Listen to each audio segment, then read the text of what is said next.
नमस्कार दोस्तों, मैं केसी साहू सर आज आप लोगों के सामने जो प्रश्न लाया हूं ना वो अद्भुत टाइप का है। जी हाँ दोस्तों, इस प्रकार के प्रश्नों को हल करना बहुत ही आसान होता है, लेकिन अगर आप इसके बेसिक तरीके को नहीं जानते ना तो निश्चित रूप से इस प्रकार के प्रश्नों को हल नहीं कर पाएंगे। लेकिन आज के वीडियो को आप लोग पूरा जरूर देखिएगा, क्योंकि बहुत ही महत्वपूर्ण तरीका आज मैं बताने वाला हूं, बहुत ही महत्वपूर्ण नियम भी बताने वाला हूं, जिसके माध्यम से अंडर रूट में यदि कोई संख्या ऋणात्मक हो तो उस प्रकार के संख्या को कैसे हल किया जाता है। ध्यान दीजिए दोस्तों, अगर अंडर रूट के बाहर ऋणात्मक संख्या हो और अंडर रूट के अंदर ऋणात्मक संख्या हो तो उसको हल कैसे किया जाता है, आज की वीडियो में आप बहुत ही आसान तरीके से सीख जाएंगे। तो चलिए दोस्तों, आज मैं आप लोगों के लिए गणित का एक बेहतरीन चैलेंज लाया हूं, और इस प्रश्न को जो आप देख रहे हैं, जिस प्रश्न को देख करके आपने क्लिक किया है ना, तो उसके नीचे में मैंने कुछ प्रश्न भी लिख रखे हैं, कुछ ऑप्शन भी लिख रखे हैं, उत्तर लिख रखे हैं। तो इनमें से मैंने 4 ऑप्शन लिखा है। यहां पर आप देख सकते हैं हमें क्या करना है, अंडर रूट ऋण 42 गुना अंडर रूट ऋण 30, इसका मान क्या होगा ये आपको मुझे कमेंट करके बताना है। और इसके 4 ऑप्शन हैं, ए में है 30 अंडर रूट ऋण 12, बी में है ऋण 6 अंडर रूट 35, और सी में है 6 अंडर रूट 35, और डी में है 6 अंडर रूट ऋण 35। यहां पर मैंने सभी ऑप्शन को बहुत ही सोच समझ कर लिखा है। तो निश्चित रूप से आपको यदि इस प्रश्न के उत्तर पता है ना तो मुझे कमेंट करके जरूर बताइएगा। जी हाँ दोस्तों, आप लोग निश्चित रूप से इस प्रकार के प्रश्नों के उत्तर के कमेंट मुझे जरूर करिएगा।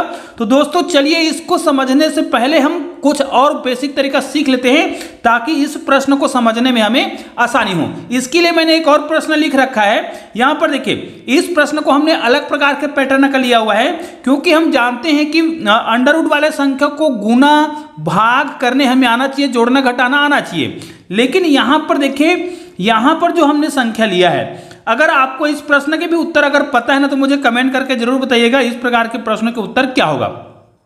लेकिन इस प्रश्न को हम हल कैसे करेंगे, ध्यान दीजिए, यहां पर अंडर रूट के अंदर में संख्या ऋणात्मक नहीं है, बल्कि बाहर में सभी संख्या ऋणात्मक है। तो इस प्रश्न को हम हल कैसे करेंगे। अब देखिए, सबसे पहले अगर आप बोडामास नियम की बात करते हैं, अगर बोडामास नियम को आप लगाना चाहते हैं तो यहां पर देखिए इतनी संख्या में देख लीजिएगा, ये अंडर रूट 50 है, ऋण अंडर रूट 50 है, उसको गुना किया गया है ऋण अंडर रूट 18 से, उसके बाद माइनस 72 किया गया है। मतलब ये वाला पद अलग है और ये दोनों मिला के एक पद है, जिसको हमें हल करना है। तो इसको हम हल कैसे करेंगे, तो देखिएगा, बहुत सरल तरीके से हल करेंगे। यहां पर तो ऋण ही लिखेंगे, और यहां पर 50 को हम कितने भागों में तोड़ सकते हैं, मतलब इसको हम लिख सकते हैं 5 गुणित 5, और गुणित क्या लिखेंगे 2, क्योंकि 5 पंचे 25 और 25 दूनी 50। ध्यान दीजिए दोस्तों, यहां पर अंडर रूट के अंदर में ऋणात्मक नहीं है, और यहां पर गुना का चिन्ह लगा हुआ है, ठीक है, और यहां पर यह भी ऋणात्मक है, ठीक है, तो इसको हम ऋणात्मक ही लिखते हैं। और यहां पर हम इसको किस रूप में तोड़ सकते हैं, ध्यान दीजिए, जब भी गुना का चिन्ह लगा हो तो यहां पर आपको क्या करना है, इसको अलग तरीके से हल करना पड़ेगा। मतलब यहां पर आपको क्या करना है, इसको ब्रैकेट में लिख लेना है। अब इसको हम किस रूप में लिख सकते हैं, इसको हम लिख सकते हैं 3 गुना 3, और गुना 3 3 9, और गुना 2, ये हो गया 18, ठीक है। अब यहां पर ऋण लिखा हुआ है, इसको हम ब्रैकेट लगा देंगे। यहां पर ऋण क्या लिखा हुआ है, 72 लिखा है, तो इसको आपको कुछ भी नहीं करना है।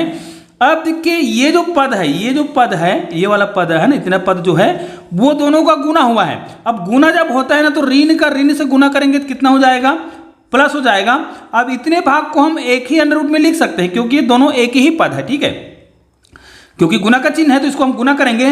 तो यहां पर अंडर रूट 5 करेंगे, यहां पर अंडर रूट 5 करेंगे, गुना 2 करेंगे, उसके बाद कौन सा है, गुना 3 है, उसके बाद गुना 3 है, उसके बाद गुना 2 है। तो इतने भाग को हम अब पूरा हल कर लेंगे। उसके बाद देखिए, यहां पर ऋण क्या है, 72 है। तो इस प्रकार हम अंडर रूट वाले संख्याओं को बहुत आसानी से हल कर सकते हैं। ध्यान दीजिए, ऋण ऋण का गुना यहां पर हम कर रहे हैं, लेकिन जो पहला प्रश्न है उसमें हम ऐसा गुना करेंगे कि नहीं करेंगे, उसके लिए वीडियो को पूरा देखना पड़ेगा। अब देखिए, यहां पर 5 का जोड़ा बढ़ रहा है, यहां पर 3 का बढ़ रहा है, और यहां पर 2 का भी जोड़ा बढ़ रहा है, और यहां पर करने घात कुछ नहीं है, मतलब क्या मानते हैं, 2 मानते हैं। मतलब अंदर में कोई भी संख्या कितने बार आएगा, जब 2 बार आएगा तो 1 बार बाहर निकालेंगे।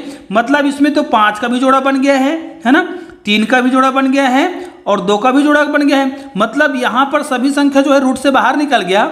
अब यहां पर बच गया है अंडर रूट 72। तो अंडर रूट 72 को हम किस रूप में लिख सकते हैं, निश्चित रूप से इसको हम 6 गुना 6, है ना, 6 6 का 36 होगा, और 36 दूनी 72 होगा। अब देखिए, इसको अगर हम हल करें तो 5 तिया 15 और 15 दूनी 30, यहां पर कितना आ रहा है, 30 आ रहा है। अब चूंकि शुरुआत की संख्या अगर धनात्मक हो तो आपको चिन्ह लिखने की आवश्यकता नहीं, चाहे तो आप लिख सकते हैं यहाँ पर माइनस और देखिए 6 जो है 2 बार आया है। अब हम इसको क्या करेंगे, बाहर निकालेंगे तो कितना हो जाएगा, ये 6 हो जाएगा और बच जाएगा √2। अब देखिए ये हमारा उत्तर हो गया है। लेकिन आप देख सकते हैं दोनों में हम कोई संख्या को कॉमन निकाल सकते हैं। दोनों में क्या कॉमन निकलेगा, क्योंकि इसमें √ वाला संख्या तो नहीं है, इसमें 6 है और इसको हम 6 × 5 लिख सकते हैं। दोनों में से हम क्या निकालेंगे, 6 को बाहर निकालेंगे तो यहाँ पर कितना बचा, 5 बचा, माइनस यहाँ पर 6 निकल गया है तो यहाँ पर केवल क्या बचा, 2। ये अब दोस्तों यहाँ पर आप देख सकते हैं यही इस प्रश्न का फाइनल आंसर है, मतलब उत्तर आ गया। लेकिन पिछले प्रश्न को, मतलब जो मेन प्रश्न है आज का, जिसको हम आज बनाने वाले हैं, इस प्रश्न का उत्तर क्या होगा। देखिए इस प्रश्न को बनाने से पहले हमें गणित के एक नियम को समझ लेना है। वो कौन सा नियम है, चलिए मैं आपको बताऊंगा। पहले इसको हम तोड़ लेते हैं। सबसे पहले आप देखिए इसको हम किस रूप में तोड़ सकते हैं। सबसे पहले आप क्या करिएगा, इसको हम किस रूप में तोड़ेंगे। देखिए 7 को गुना करेंगे तो 7 × 21 होगा और 21 दूनी 42, मतलब इसको हम क्या लिख सकते हैं, 7 × 3 × 2, 7 × 21, 21 दूनी 42। लेकिन ये ऋणात्मक है तो यहां पर हम क्या करेंगे, ऋण 1 से भी इसको गुना कर देंगे। इससे हमारा प्रश्न आसान हो जाएगा। अब यहां पर गुना का चिन्ह लगा है, गुना का चिन्ह लगाएंगे ही। और इसको हम फिर किस रूप में तोड़ सकते हैं, तो इसको हम तोड़ सकते हैं। देखिए इसको आपको तोड़ना होगा 2 × 3, तो 2 × 3 करेंगे कितना हो जाएगा, 6 हो जाएगा। और 6 को गुना करेंगे 5, 6 × 5 = 30 और इसको गुना करेंगे ऋण 1 से। अब देखिए पिछला प्रश्न और इस प्रश्न में बहुत अंतर है, क्योंकि हम ऋण 1 को इसके बाहर नहीं निकाल सकते, है ना, क्योंकि यहाँ पर वर्गमूल है, मतलब ऋण 1 को हम बाहर नहीं निकाल सकते। इसका मतलब ये है कि इनको हमें क्या करना पड़ेगा, गुना करना पड़ेगा। अब देखिए इसका मतलब ये भी है कि आपको मैं यहाँ पर एक नियम बता देता हूँ, ध्यान दीजिएगा, बहुत सावधानीपूर्वक नियम को ध्यान से सीख लीजिएगा। मतलब जब भी कोई इस प्रकार की संख्या हो, ऋण 1 जो है √ में हो, ध्यान दीजिएगा, ऋण 1 अगर √ में है तो इसका मान कितना होता है, इसका मान होता है i, जिसको हम आयोटा बोलते हैं। और उसी प्रकार यदि इसको हम क्या कर दे, ध्यान दीजिएगा, अगर ऋण 1 है और ये वर्गमूल में है, इसको यदि हम वर्ग कर दें, ध्यान दीजिए, इसको हम वर्ग कर दें तो यहाँ पर हम i का वर्ग करेंगे भाई।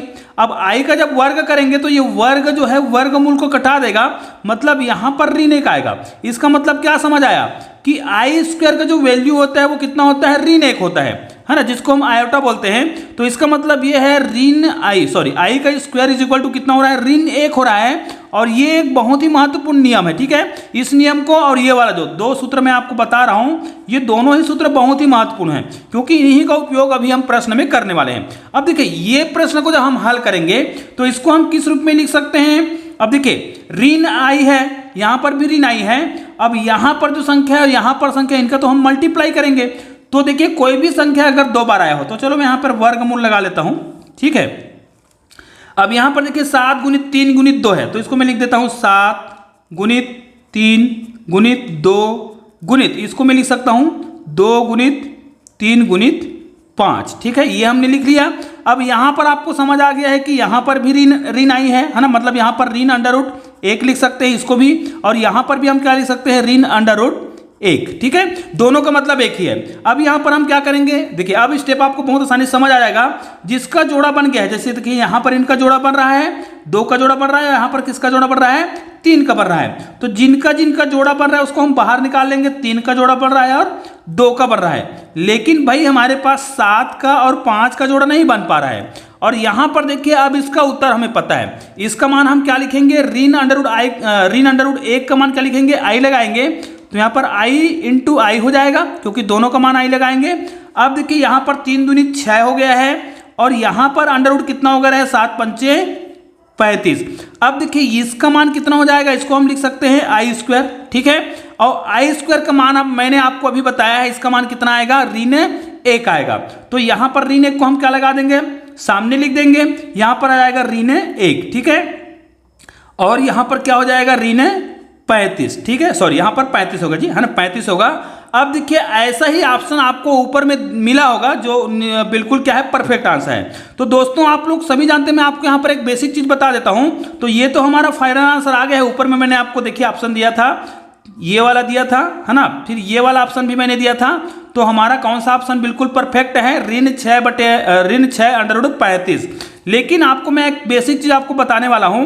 जैसे अगर हम कोई संख्या लेते हैं, जैसे ऋण 5 को यदि आपको ऋण 6 से गुना करना हो, तो जब संख्या को गुना करते हैं, ऋण संख्या को जब हम गुना करते हैं तो उसका उत्तर जो है पॉजिटिव आता है। लेकिन भाई यदि हम अंडर रूट वाले संख्या को गुना करते हैं, ध्यान दीजिएगा, ऋण अंडर रूट वाले संख्या को गुना करते हैं तो इसका उत्तर ऋणात्मक ही आता है। ये आपको हमेशा याद रखना है, क्योंकि यहाँ पर देखिए हमने जो संख्या का गुना किया था उसका उत्तर किसमें आया था, निगेटिव ही आया था। तो दोस्तों निश्चित रूप से आज का जो वीडियो है बहुत ही महत्वपूर्ण है, बहुत ही उपयोगी है, इसलिए इस वीडियो को अधिक से अधिक शेयर कीजिएगा। और दोस्तों आपने अगर अभी तक हमारे चैनल को सब्सक्राइब नहीं किया ना, चैनल को सब्सक्राइब करके बेल आइकन को प्रेस कर दीजिएगा और ऑल को टच कर दीजिएगा। चलिए दोस्तों मिलते हैं एक और बेहतरीन वीडियो के साथ, तब तक के लिए जय हिंद जय भारत।